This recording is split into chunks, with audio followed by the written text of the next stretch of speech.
Jau matai, jau kaip kabinėjus, nes man erzina. Yra dalykų, kur nori sutvarkyti savį.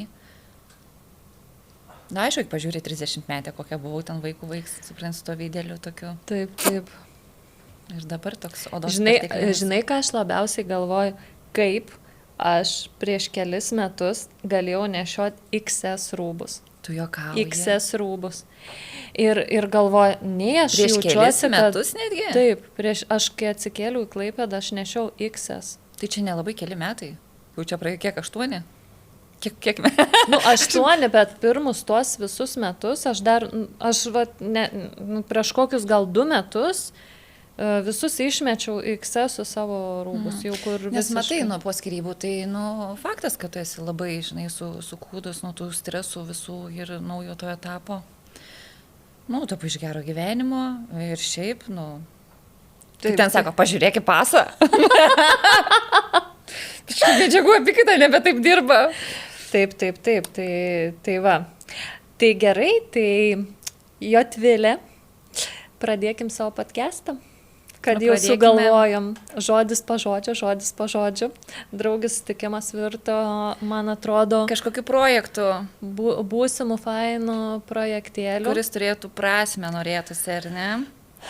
Taip, kad nebūtų apie nieką, bet tuo pačiu paprasti pokalbiai, kurie galbūt padėtų moteriams ar ne. Kaip čia aš galvoju, kad mes savo pavyzdžių, aš norėčiau, kad mes įkvėptume būti ir natūralesnėm, nuoširdesnėm moterim ir suprasti, kad gyvenime būna visaip ir tai yra normalu ir tie etapai blogi, kad ir kokie blogi tai dienai būtų, jie yra labai laikini, kad yra sprendimų iš to išeiti. Ir man Iveta visada buvo to pavyzdžių, mes pažįstamos iš tikrųjų, Iveta, ar skaičiavai metus? Kiek mes esame? Žinok, neskaičiau. Aš puikiai atsimenu, nes pirmą akimirką, kada mes susipažinom. Mano bartai yra dabar 18, tai mes prieš vaikus dar kokie 2 metai turbūt, ne? Mes susipažinom, kai aš tik tai su savo vaikų tėvu susipažinau, atvažiavau į Klaipėdą ir buvo kažkokio ten jūsų Hebros draugo gimtadienis. Ir aš atsimenu tą visą, aš dabar nevardysiu tos Hebros, kas ten buvo, ne, mes žinom, su kuom ten tuo metu baliavojom ir augom. Tai buvo 19 man. Tai 20 metų. Čia buvo 20 metų. Pirmas kursas turbūt. Buvom ką tik baigusios 12 klasę. Taip, tai tu įsivaizduok, 20 metų mes pažįstamos, tuo metu gal ne taip artimai bendravom, tada tam tikros gyvenimiškos situacijos atstumai mumis skyrė, taip, ar ne? Skyrybos su vyrais, persikraustymai į kitus miestus tiesiog, nes mes, mūsų vyrai buvo draugai ir kolegos. Tai merginos, tarp kitko. Vyrai kartais neužsilieka mūsų gyvenimuose, bet ką jie atneša, tas draugystės prasmingas jos lieka. Ir ką paskui skyrybos vėl sugrąžina atgal.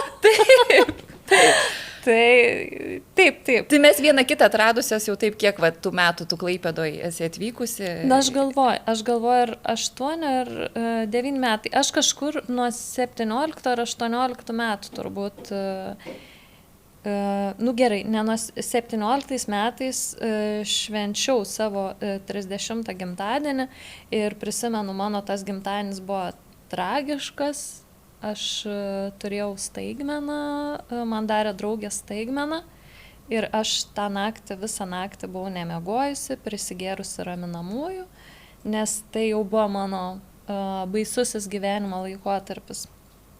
Tai šitie metai 30-metis mano buvo jau tas toksai lūžis, kad aš supratau, kad aš turiu žengti ar ne kažkokius žingsnius, nes jeigu kalbėtume apie šias dienas ar ne, tai kaip tik buvau Kaune, kur aš ir gyvenau prieš tai manęs ir paklausė viena draugė, sako, Iveta, kaip tu įsivaizduoji, kuo tu būtum dabar, jeigu tu būtum likusi situacijai? Aš sakau, draugė, aš čia nesėdėčiau jau su tavim. Jau turbūt seniai nebesėdėčiau. Tai tai nebėkime įvykiams už akių. Mes iš karto taip pat atsivėrėm. Bet... Iš tikrųjų, pasilikime šitas istorijas kitam kartui. Labiau norisi šį kartą gal apibendrinimą tokį padaryti, apie ką apskritai yra mūsų podcastas, beje, kurio yra pavadinimas. ne, viskas gerai. Ir Gerai, kad atsiminiai. jo, Viskas gerai. šiandien mes važiuodamas, viskas gerai, viskas gerai. Iš tikrųjų, apie tą pavadinimą mes irgi ilgai galvojom, čia buvo Ivetos mintis. Ir tas gyvenime, iš esmės, požiūrio klausimas yra visada į situaciją, ar ne? Ar viskas gerai, ar ne viskas gerai. Tai čia traktuojam kaip norime tą pavadinimą. Bet tobulai, kaip sakant, niekada nebūna, visada yra tos svarstyklės ar ne, bet tu, Jotvilės, labai teisi. Aš beje, ką šiemet atradau, aš šiuos metus pradėjau šiek tiek kitaip. Kiekvienais metais aš rašydavausi sąrašiuką, ką aš turiu pasiekti, ar ne, ką aš turiu pasiekti. O aš šiemet kaip tik prieš naujus metus, ar ten po naujų metų, bet to žodžiu laikotarpiu, perėjimo kažkokiu į šiuos metus, tai pagalvojau, kokia aš esu laiminga. Kas tau yra, Iveta, ko tu dar nori, žinai, tu turi džiaugtis, kad tiesiog taip, kaip yra, nesijudintų iš vietos. Aš nesakau, kad aš nenoriu, žinai, tobulėti ir taip toliau, bet tiesiog aš pajaučiau tą kažkokią pilnatvę ir dėkingumą už tai, kur aš esu dabar. Aš kaip pagalvoju, aš tiek esu gyvenime perėjusi, dabar, kai mane žmonės mato, kaip aš save pozicionuoju, kaip pozicionuoju Instagrame, kaip aš ten keliauju, gerai gyvenu, ten mano vaikai užauginti, aš visada labai atrodo, kad lengvai ir nuostabiai tu gyvenai visada, žinai, ir tavo ant lėkštutės yra padėta, tai čia tokia ir esmė to podcast'o ir parodyti, kad ir atsiverti, ką mes praėjom, nes visiems atrodo, kad čia, jeigu mes šypsomės, tai nereiškia, kad visada šypsojomės ir kad supras kitą žmogų, kad nereikia pavydėti. Niekam niekada nereikia pavydėti, tu nežinai, kokią kainą jisai moka. Tai ne tik pavydėti, bet mane, pavyzdžiui, gyvenimas tikrai išmokė ir netgi nesakyti, o šitos vyras susirado kitą, tai ką jinai netaip daro, žinai. Taip. O, jinai turi meilužį, kokia jinai ten, kas jie yra, žinai, o, ten šitie išsiskyrė. Apskritai, Iveta, mūsų draugystė paremta ne pletkais. Tavarsime, aš taip džiaugiuosi savo moterų bendruomenę, kad nėra, mes išaugom iš to, kad mes susitinkam, žinai, kaip jauniklės. A, tu žinai, o ten pas jį, o ten pas tą, pas mums, ne, mes taip kažkaip džiaugiamės, palaikom, dalinamės, kas įvyko, kaip vyksta. Esam Jotvilė per tą, tarkim, suapvalinus 40 metų mums, ne? Taip. Jau 49 šiemet, bet... 39, kur tu šau? Jei tau 39, jau nebežinau, kiek netruks tas 49. Jo, dabar pamečiau mintį, kaip visos 40 metės. Ką aš čia norėjau dabar, kažką tokio gilaus norėjai, kažką labai jo gilaus. Ai, va, aš norėjau pasakyti, kad per tuos metus mes iš tikrųjų buvom tiek mėtytos vietytos ir tiek visko patyrėm. Ir mus gyvenimas išmokė to, kad moteris vis dėlto pati turi atsistoti ant kojų ir kovoti už save, tuo pačiu už savo vaikus, ar ne? Dar save pamilti, dar būti graži, daug visko mes turim padaryti, bet tuo pačiu nebijoti palūžti ir tą meilę savo, nebūtinai ar ne yra tas, kad tu turi būti graži, ten save lepinti, bla bla bla. Priimti, tiesiog, priėmimas savęs. Save priimti tokia, kokia esi. Ir šiandien iš tikrųjų patvirausiu mes jau nuo vakar kalbam, ką mums čia apsirengti. Ką apsirengti? Jezu, čia drabužių pilnos pintos. Iveta sako, nieko paprastai, su džinsiukais ir su... Su liemenuku sakiau. Aš būsiu, nes aš nežinau. Kai mums kilo idėja, prieš savaitę sakė su baltinukais, galvoju, gerai, aš irgi įsimesiu baltinukus. Tai vakar paskui sakysiu maikutę. Gerai, įsimečiau maikutę. Jinai tai ačiū Dievui, kad jinai šitą lemenę apsivilko, nes šiaip jinai tokia puošnė buvo, dar pasidėjusi. Tai, sakau, tai kaip aš atrodysiu, čia ta draugė, kuri, aš noriu, pavyzdžiui, praktiškai ir patogiai, o čia dar, sakau, aukštakulnių, bet trūksta ir... Nieko. Bet čia yra taipgi gyvenime. Tu išeina, ne, su draugiai į miestą. Davai, ką iki bomželės, kad jis jautiesi. Tai paprastai, žinai, jo. Ir viena ten ateini su treningais, ne, o kita ten atvaro, žinai, išsidažius visą, šukosenytę, dar jeigu moka garbaną, žinai, pasidaryti. Taip, aš čia paprastai. Jo, baigto, aš čia nieko nedariau, žinai, valandą stovė, žinai, prie veidrodžio. Nu, kiekvienam savo, žinot, aš tai irgi galvoju, kad reikia save priimti, bet vėlgi, aš nepajėgiu, pavyzdžiui, savęs priimti su plus 5 kilogramais. Nu, aš nepatinku savo, ne? Tai vadinasi, kad aš nedėjuočiau ir savęs ten, nestramužyčiau kiekvieną kartą. Aš turiu eiti sportuoti. Taip. Man tai yra svarbu. Nes man save mylėti, kai aš savo patinku, yra lengviau. Kai aš pasidažau rytais. Kai galva įsiplauna mane, kai jie gerai stovi tie plaukai, jau tada atrodo, žinai, ir tavo visa ta energetika kita. Ir tu... Taip, nes tokia būna, visa nes pasitikinti. plaukai. Būna, visko būna. Visko. Faktas. Taip. Tai, nu, kaip aš tau dalinausi, ar ne, kad aš jau pusę metų turiu dermatitą ir aš praktiškai negaliu dažytis. Ir aš šiaip visai gerai jaučiuosi, bet kartais, nu, susitikus ane su tavim, pamačius, kaip tu spinti, žinai, nu, tas ane moters švitėjimas, tas pasitikėjimas savim, visiškai kita nuotaika. Aš tokia, čia vienas kartas toks. Tas, kai mes beje sugalvojom podcastą šitą daryti, tai aš tokia, žinai, jaučiuos, aš negaliu, žinai, pasidažyti. Nu, aš iš tikrųjų ir šiandien negalėjau pasidažyti, nes jeigu nusivalyčiau makiažą, tai pamatytumėt, ant kiek mane yra išbėrę dermatito tais spogeliais ir žinau, kad šiandien vakarą nusivalius makiažą, aš vėl po makiažo dar, žinai, jų padaugė, bet čia gal paliksime tą dermatitą kitom temom, gal... Ir dabar įvetu, kai matau su pirštukais, gal aš nesuprantu, aš nežiūriu į tolį, bet jau raukšlės kalbu, arba įsitėpiai, gal nebėra. Aha. Jo, aš čia matai ašarytas man. Aš manau, kad tu biškutį iš to juoko. Jo.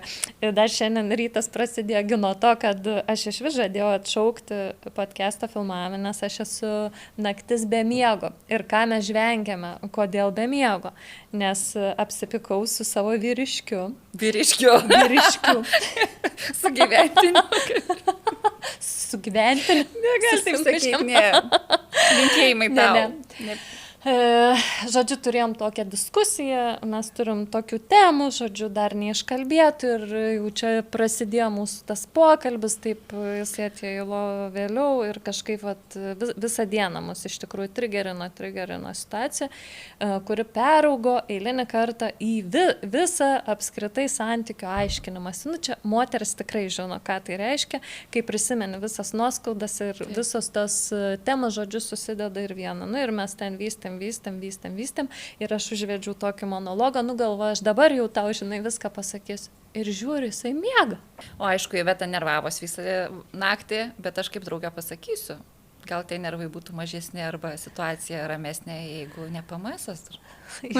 Neslėpkim. Ir PMS-as, ir aš galvoju, žinai, taip jau saviškai sakau, kažkaip keista, nenoriu kažkaip tavęs pulti šimė, bet man sakau, yra PMS-as, aš iš karto įspėjau, nes praeitą mėnesį buvo taip, žinai, kad aš jau save pagavau, tai pasižiūriu kalendoriuką, supratau, kas čia man yra, nes toks, žinai, kur kabinėjas prie vyro kabinėjas. Nežinau, tau ant agresijos, man tai ant jautrumo, žinok, verkiu. Jeigu aš verkiu žiūrėdama reklamą arba serialą, nu nežiūriu serialą, bet šiaip ką nors, o tokia lempa, reelsą kokį pažiūri ir jau graudinės, supranti, kad, žiūrėk į kalendorių. Nu, taip veikia, faktas, mumis moteris. Veikia ir čia PMS-o laikotarpį ir jau skirtis nori ir tų priežasčių, tokių rimtų skirybam, žinai, atsiranda ir jau negražėsi, ir veidas netoks, ir žodžiu, čia viskas yra blogai. Taip, mes moteris esam įkaitės visą gyvenimą. Iš tikrųjų, aš skaičiau knygą dabar moterų smegenis ir ten irgi aiškina, kaip veikia moterų smegenis, kaip hormonai įtakoja. Tai nuo paauglystės, kaip prasidėjo, iki pat, kol tau menopauzė baigsis ir dar tau, žinai, kūnas susinormalizuos visas. Tu kiekviena diena yra kaip iššūkis, tu nežinai, nes tau va šitaip, supranti? Taip. Aš šiaip, gerai, patvirausiu tiesiog apie savo mamą, kad aš, pavyzdžiui, savo mamoj labai pajaučiau menopauzės tą laikotarpį, nes aš tikiuosi, kad man nebus taip, bet visiškai pasikeitė asmenybė. Ir tas jos aštrumas tuo menopauziniu laikotarpiu iš tikrųjų šiek tiek sugadino mūsų santykį ir atitolino mumis vieną nuo kitos. Tai aš iš tikrųjų bijau, žinai, to menopauzės laikotarpio. Suprantu, kad jis, žinai, artės su kiekvienais metais, stengiuosi apie tai negalvoti, stengiuosi sąmoninga būti ir, žodžiu, viską daryti ir skaityti apie tą ilgaamžiškumą ir kad smegenis nepasentų ir, žodžiu, irgi tų knygų visokių belė kiek skaitau. Čia tos knygos apskritai yra mano fetišas, kaip žinia. Bet mano baimė yra, kad aš neviršiu savo mamą. Čia turbūt gal daugelio yra baimė, bet, viena iš tų. Tavo patirtis tokia buvo, žinai, kuri tave gal skaudino. Aš manau, kad faktas, kad tai palies, kad susisuks tos smegenis tuo laikotarpiu ir jisai trunka pakankamai ilgai. Ir aš manau, ten intensyvumas tiesiog, žinai, taip keičiasi vis kiekvienais metais. Tai, dar ta tema gal šiek tiek mums ankstoka. Bet jau apie tai galima galvoti, žinai. Perimenopauzę dar gali pagalvoti, žinai. Kad užbėgti tiesiog įvykiams ar ne už akių. Tai yra iš tikrųjų labai daug Instagrame mačiau, kas dalinasi, beje, iš Mango grupės, Rima dalinasi labai daug apie tą perimenopauzę laikotarpį. Tai šiaip kam aktualu. Aš manau, žinok, ką mes ir darom, kai mes jaučiamės blogai, mes ieškom sprendimo, ne? Mes nesam su Iveta iš tikrųjų tos jaukos vaidmenį linkusios įkristi ir tada, kai jau bus blogai, mes ieškosim, nes yra tų sprendimų, yra hormonų terapijos, yra, pavyzdžiui, mano mama. Mano mama yra radusi, kad jai labai padėjo į ežerą maudynės. Ne tik vasaros metu, bet rudenį, pavasarį, taip matyti, subalansuoja kūną ir nemuša taip tos karščio bangos. Tai bet tai dar iki to, prieš akį laukia ne kažką, bet dabar įvertinkime, kaip mes nuostabiai gyvenam ir tas laikotarpis iš tikrųjų, tai 39 metai, jie duoda visai kitą vertę, man atrodo, kitą suvokimą visko, kad vaikai yra praktiškai užauginti, ne? Ir nesvarbu, pavyzdžiui, tu turi vyrą, aš neturiu vyro, man yra tokia, aš niekada viena tokia laiminga nebuvau. Ir man atrodo, kad net šiuo momentu, net nereikia, nelabai įsipaišo. Aišku, ateis, bet, nebėra tos frustracijos, kad... Prisiminkime faktą, kad tu dabar Instagrame esi pasileidusi serialą, kad ieškai vyro. Ir dabar prieštarauju pati savo, ne? Ir prieštarauju pati savo, bet čia mes visos prieštaraujame pačio savo. Ir tai vyksta labai dažnai, bet čia norėjau aš iš tikrųjų pasikandžioti ir pasijuokti. Tai nebuvo nuoširdus noras, kad man šią vasarą reikia vyro ir aš jo ieškau, tikrai aš jo neieškau ir mano visas fokusas yra į mane, į mano, nežinau, karjerą, į mano gyvenimą. Bet čia toks išėjo tas projektėlis su šiek tiek spaudimo, nes mokymuose tokiuose buvau ir jisai paėjo. Tai aš gal daugiau žiūriu kaip į socialinį eksperimentą, ne, bandysim. Bet iš kitos pusės, ar ne, mes žmonės vis tiek esam tokios būtybės, kurie yra sukurti būti dviese visgi. Ir kiekvienas žmogus, mes visi svajojam žiūrėti saulėlydį dviese ir laikyti kažkieno ranką, ar ne. Ir vakarais, aš irgi buvau, ar ne, tam laikotarpį kaip ir tu, kai neturėjau vyro, kai buvo gal kažkokie pasimatymai ten ir taip toliau. Ir irgi bandžiau atrasti tą laimę su savim, nes aš neprisimenu kas, bet man kažkas pasakė to laikotarpiu, kad tu nesurasi vyro tol, kol tu nesurasi to laimingo gyvenimo su savim. Taip ir kol yra. Tu netapsi laiminga kol ir netapsi mylinti pilna, save. kol tu eisi iš deficito. Tol nebus sveiki santykiai, nes tu vis reikalausi, kad tu mane pripildyk, padaryk laimingą. Žinai, tu turėsi daug lūkesčių, bet kai tu esi ta pilna, rami ir ateini ir tu gali dalintis, duoti, turi iš ko duoti. Ir tokį pat partnerį pritrauki tada, ne? Taip. Tai va. Tai čia, aš žinai, čia vėl patvirausiu, tai kiek Iveta pati žinai, kiek aš pabūnu viena. Iš tikrųjų, ne? Ar aš buvau kada nors normaliai viena, bent metus išbuvusi, kad visada kažkokiu meiliu ateina santykių rimtesnių, nerimtesnių, bet ir dabar tas laikotarpis, kai aš galvoju, savo skirti, tai toks irgi, Taip. Tai čia yra laikina. Reikia tiesiog išmokti, kad tavęs netrigerintų tai, kad aplinkoj visi ar neatrodo, kai tu esi vienas, tau atrodo, kad aplinkoj visi yra porom, ne? Visi porom. Aišku, pas mus ten draugių kategorijai šitam laikotarpiu, ar ne, tikrai yra daug ir vienišų moterų, auginančių vaikus, neturinčių dar galbūt netgi vaikų. Čia irgi šių laikų problema, ar ne, kad tiesiog standartai mūsų tikrai yra ganėtinai aukšti. Tai... ir jie vis kyla kažkodėl, nors, sako, reikėtų su metais pradėti mažinti, Bet su metais kyla, todėl kad moters ta savivertė kyla. Ir tas, pavyzdžiui, 39, aš galiu pasakyti tom 30 metėm arba 29 metėm, kurios bijo 30-mečio savo, kad šitas laikotarpis tai yra pats fainiausias, kada tu tikrai susigyveni su savim, tikrai susidėlioji savo kažkokius gyvenimo tikslus, apie ką tu esi. Aš manau, atrandi save, supranti, tau jau, tikrai, man viskas, pavyzdžiui, yra susiformavę irgi, ką aš noriu veikti gyvenime. Ta ramybė vidinė ir netgi tikėjimas. Šiaip iš tikrųjų per tą 10-metį, kas man išryškėjo, tai mano tikėjimas, nes šitoj srityje aš daug metų blaškiausi nuo eretikės iki kažkokių visai, žinai. Eretikės. Visko buvo, žinot. Mes visos esam eretikės, jeigu vyrai žinot, kiek moters, kiek mes prisigalvom. Kiek išbandom, išmėginam, ne? Jau seniai būtume sudegintos ant šiaip, laužo. Tarp kitko, taip, apie deginimą ant laužo. Aš šįryt mečiau kortas, taro kortas, kaip mums seksis šis podcastas. Įmetai siunčiau, ne? Jo, tai...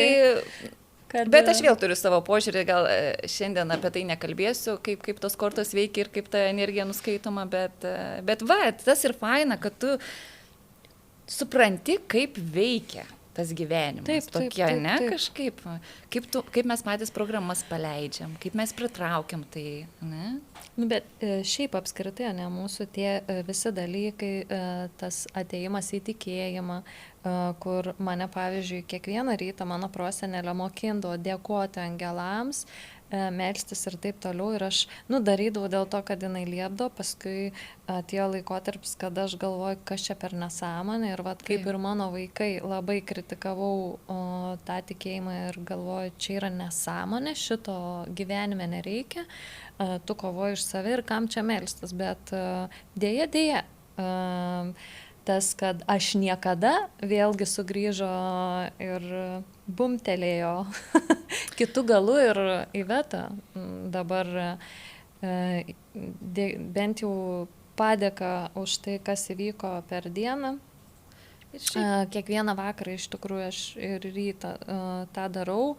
Aš nekalbu apie tai, kad aš vaikštau ten į bažnyčią ir ten meldžiuosi poterius, kalbu ne apie tokį, ar ne, mes tą tikėjimą kalbam. Mes apie tai, kad tu randi kažkokį savo, ar ne, Dievą, susikuri savo kažkokias maldas ir tu žinai, kodėl tai darai, kaip tai atsirado tavo gyvenime ir kaip tai tau padeda išgyventi ir ištverti kai kurias akimirkas. Netgi tos pačios kortas, aš tikiu, kad čia pusė žmonių, kurie žiūri dabar ir išgirdo, sakys, joms yra kukų, bet šiaip, jeigu atvirai, aš galiu pasakyti, 90% moterų yra bent kartą nuėjusios pas būrėją ir gal koks 30% moterų turi kažkokias tai kortas, nebūtinai tai yra taro, bet tai yra kažkokias kortas. Ir ne tik mes moteris tokios, kur viską išbandom, numerologiją, kosmogramas visokias, ne, astrologiją. Ne veltui, tu dirbi su vestuvėmis, aš ten makiažus darau, visada tos numerologiškai gražios datos, jos būna pačios darbingiausios, nes žiūri į tas datas ir galvoja, kad tai atneš sėkmę gal. Meilė didesnė, o kadangi aš galvoju, mes esam tokios pakankamai augančios moteris asmenybės, reflektuojančios ir tas gyvenimas mūsų neglostė ir privertė ieškoti atsakymų ir kaip mes pamatėm, kad ne viskas yra protų apčiuopiama, suvokiama ir moksliškai pagrįsta. Taip. Tiek, kiek mes turėjom ženklų, situacijų, kažkas atrodė iš aukščiau tave veda, apsaugo ir kai pradedi tikėti stebuklus. Kaip ten Einšteinas sakė, kad yra du būdai gyventi. Arba tikėti, kad stebuklų nebūna, arba tikėti, kad viskas yra stebuklas. Kažkas taip. Taip. Taip ir yra, aš tai žiūriu taip, kad ir viskas yra stebuklas, tas gyvenimas yra toks iš daug mažų stebuklėlių susidedantis. Taip, šiaip ar ne, Jotvilė, jeigu grįšim tą 10 metų atgal ar ne į tą mūsų laikotarpį, aš niekada nebūčiau net pasvajojus, kad aš gyvensiu taip, kaip aš dabar gyvenu, kad aš būsiu tokia stipri moteris, pati užsidirbanti pinigų, pati išlaikanti savo 3 vaikus, pasiekusi kažkokios tai karjeros ir tikrai man ta karjera puikiai sekasi, kur mano prioritetai apskritai gyvenime viskas yra pasikeitę, visiškai pasikeitęs požiūris ir rasti tą ramybę iš tikrųjų savy, tai yra labai labai gera, bet tai nereiškia, kad aš rytoj atsibusiu, žinai, ir galvosiu taip pat. Nes nepaisant to, kad mes čia sakom, kokios mes čia ar ne protingos ten, tikinčios ir taip toliau, tų dienų iš tikrųjų mumgi visiems būna visokių. Taip, ir ne veltui tas mūsų pavadinimas ne, su mažyčiu ne, viskas gerai. Tai jisai ir kalba apie tai, kad normalu. Kaip atrasti ar ne tą balansą tarp viskas gerai, susitaikyti su to truputėlį, kad yra pas jūs ne, kaip su to susidraugauti. Aš manau, kad reikia tą priimti ir žinai, kaip aš sakau, tai tik viena diena. Tai tik viena diena. Rytoj atsikelsi, bus visai kita nuotaika, visai, bet kažkaip problemos, kai kurios net išsisprendžia, jų nesprendžiant, ar ne, paleidi taip. Ir susidėlioja. Taip. Būna, žinai, aš pavyzdžiui, dirbu kartais taip pagal tokį, pavyzdžiui, aš turiu dienų, kad aš turiu labai daug dėrėti savo darbę, ar ne, vestuvių planavime, ten gauti geriausias kainas. Tai vakar, pavyzdžiui, buvo tokia nuostabi diena dėrėtis. Būna dienų, kad aš bandau kažką užsakyti, susidėrėti, su kažko susišnekėti ir man visi sako ne. Ir aš šitas dienas vadinu ne dienomis. Kad aš turiu daryti kažkokius geriau darbus prie kompo, ką turiu savo pasidaryti, bet mažiau kontakto su žmonėm, nes tiesiog jaučiu kažkokias įtampas, jaučiu, kad man tiesiog tą dieną nesiseka ir ką man save, žinai, triggerinti, ką man nervinti. Aš netgi turiu tokių dienų, kur aš turiu belė kiek darbo ir yra belė koks stresas ir aš galvoju, užverčiu kompiuterį šiandien, aš geriau pailsėsiu, žinai. Nes kitą dieną, tą dieną, kada man seksis viską daryti, aš padarysiu visos savaitės darbus ir tai bus nuostabu. Tai va, tai užbaigiant mūsų... Atrodo, dar tiek kalbėtume? Jo, galėtume kalbėti, bet iš tikrųjų šiandien tas pirmasis podcastas toks labiau ar ne apie mus, ką mes kalbėsim, kokios mes esam. Jūs supratot, kad mes patvirausime, neslėpsime. Taip. Ir užtenka ir taip tų kaukių ir iliuzijų, man atrodo, ir socierdvėjai, ir taip tarp žmonių. Mes parodysim, kad normalu. Taip jaustis, būti nepakankama savo. Tikslas yra iš tikrųjų pažadinti kiekvienoje moteryje tą kovotoje už save visų pirma, kiekvienoje moteryje tą moterį, gražiąją moterį. Taip, aš norėčiau dar truputį pasakyti apie tave, kad tu buvai mano tuo pavyzdžiu ir kai aš dar savim labai netikėjau ir nemylėjau ir žiūrėjau į Ivetą, į kokį dugną jinai atsitrenkė ir kai visi sako, visaip aš manau galvoju apie tave ir nurašyta buvai tikrai ne kartą, bet jinai vis pakildavo ir rodydavo, kad jinai gali. Ir su 3 vaikais jinai gali viena padaryti, nuvers kalnus ir aš taip galvoju, wow, jeigu jinai gali, ir aš galiu. Ir bet kas gali. Ir toks, dėl to ir buvo tas augimas, nes Iveta aš turėjau kaip draugę labai artimą, mes daug komunikavome, iš tikrųjų, tu mane taip padėjai augti. Tai šiandien aš jaučiuosi, kad tu jau mane čia baigi peraugti, žinai. Tai iš tikrųjų yra faina, kaip keičiasi ar ne apskritai pas draugės tie gyvenimo laikotarpiai up and down, kaip mes viena kitai būnam pavyzdys ir kartai, žinai, gal tu tokiu baltą pavydą, žinai, jauti, kaip aš kažkada prisimenu, mano draugė atėjo su kostiumėliu, su džipu atvažiavo, aš ten vaikais apsikrovau, žinai, visą nelaimingą. Galvoju, kaip aš jai pavydžiu. Ir po kiek laiko jinai susilaukė 4 vaikų ir iškart išsiskyrė su vyru. Ir tuo laikotarpiu aš jai turėjau, žinai, padėti. Ir irgi, beje, jinai sako, man tu toks esi pavyzdys, Taip, kad taip, jinai taip. šast Tu su nežinai, 4 vaikais. Kaip gyvenime ir išėjo. gali apvirsti taip ir ką yra tau paruošęs dievulis, kaip aš sakau. Žinai, Taip, kokį o tu kelią turi paruošęs nueiti. yra nuostabių dalykų, tai va moteris, jeigu mes Nepasiduokit. suintrigavome jūs su savo ne viskas gerai podcast. Ir jeigu jums įdomu bus pasiklausyti mūsų, tikiuosi, išeis teminės, o ne, žinai, nuo vienos temos šokinėsime. Ne, mes kviesime svečius, ekspertus, savo srities profesionalus, kalbinsime ir aš manau paliesime daug įvairių aktualių temų, netgi norėtume, kad ateityje rašytumėt gal klausimus netgi, ar ne? Šiaip tikrai, jeigu kažkam patiko mūsų podcastas, rašykit savo istorijas, įkvepiančias, rašykit klausimus, tiesiog mes gal iš savo pusės ekspertinę nuomonę. Netgi skaudžias istorijas galite rašyti, su kuom susiduria čia dienai Anonimiškai. ir mes pantrinsim, nes galimai irgi esam kažkuri buvusi toj situacijai. Nes Tikrai, patikėkit. Sunku patikėti būtų, kur mes buvom su Iveta ir kur šiai dienai šiaip sėdim, atrodo, va, fainiai. Taip, džiaugiamės. šypsomės laimingos, turtingos ar ne, turtingos, bet čia gal... Vidumi turtingos ir aš manau, kad ta moterų bendrystė yra žiauriai nuostabus dalykas, kur mes galim vieną kitą va, tai pamotivuoti, palaikyti, padėti aukti arba sutrypti. Tai mes skatinam Taip. tą pozityvą ir ne, tai iki kitų kartų. Pozityvus, ne viskas gerai. Ne viskas gerai. Taip.